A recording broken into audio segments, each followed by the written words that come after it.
My name is Samantha Hamilton, and I'm an undergraduate student at the Hotchkiss Brain Institute in the Borglum Lab. My project is titled Chemogenetic Inhibition of Pedunculopontine Tegmental Glutamate Projections to the VTA Reduces Food Condition Place Preference in Mice.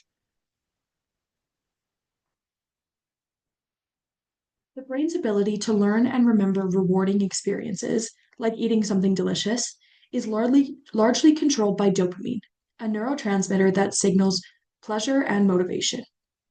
One of the major dopamine producing areas in the brain is the ventral tegmental area, or VTA, which sends dopamine to the nucleus accumbens, a key reward center in the brain.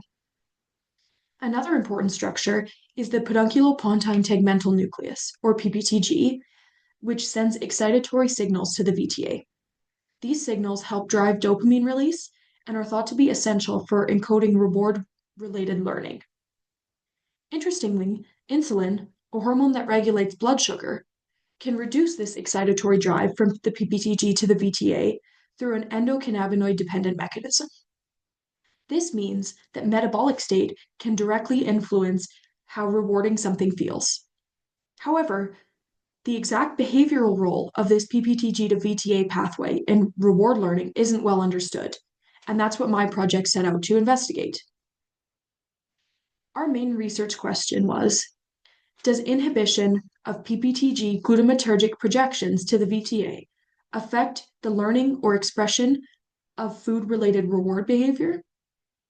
We hypothesized that inhibiting this pathway would reduce food condition place preference, since less excitatory input to the VTA should lead to less dopamine release and weaker reward learning. To test this, we used chemogenetics, a method that lets us turn specific brain pathways off temporarily using a designer drug. Mice were injected with viral vectors that caused PPTg neurons projecting to the VTA to express either an inhibitory dread receptor or a fluorescent M-cherry control protein. We then used a food condition place preference task, CPP task, where mice learned to associate one side of a chamber with peanut butter, a naturally rewarding food. Mice received injections of either saline or the dread activator DCZ 30 minutes before sessions. We had 3 groups. Number 1, mice receiving DCZ during conditioning. Number 2, mice receiving DCZ only on the test day. And number 3, M-cherry controls that didn't express inhibitory dreads. All behavior was tracked using the EthoVision software, which recorded how much time the mice spent in each chamber, their activity levels, and their eating behavior. We found that inhibiting PPTg to VTA glutamatergic projections during conditioning significantly reduced the development of a place preference for the peanut butter paired chamber. However, inhibition during the recall test, after learning has already occurred, did not affect expression of that preference. Importantly, M-cherry control mice treated with DCZ showed normal learning, confirming that the effects were specific to dread activation. Locomotor activity and consumption measures indicated that these differences weren't due to changes in movement or appetite, but rather due to altered reward learning. In summary, these findings suggest that the PPTg to VTA pathway plays a key role in learning about rewarding experiences, but not necessarily in remembering them once they've been formed.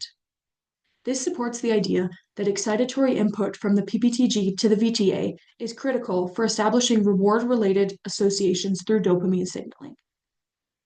Future work could use vibrophotometry to measure dopamine levels in real time during learning, or compare results in fasted versus sated mice to explore how metabolic state influences reward processing.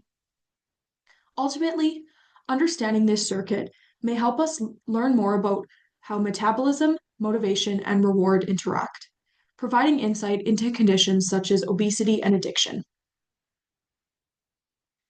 I'd like to acknowledge my lab members, including Dr. Stephanie Borgland, Hallie Pitcher, Dr. Drew Nyans, and Min Chow for their mentorship and guidance, as well as the Hotchkiss Brain Institute and Alberta Innovates for supporting this summer research opportunity.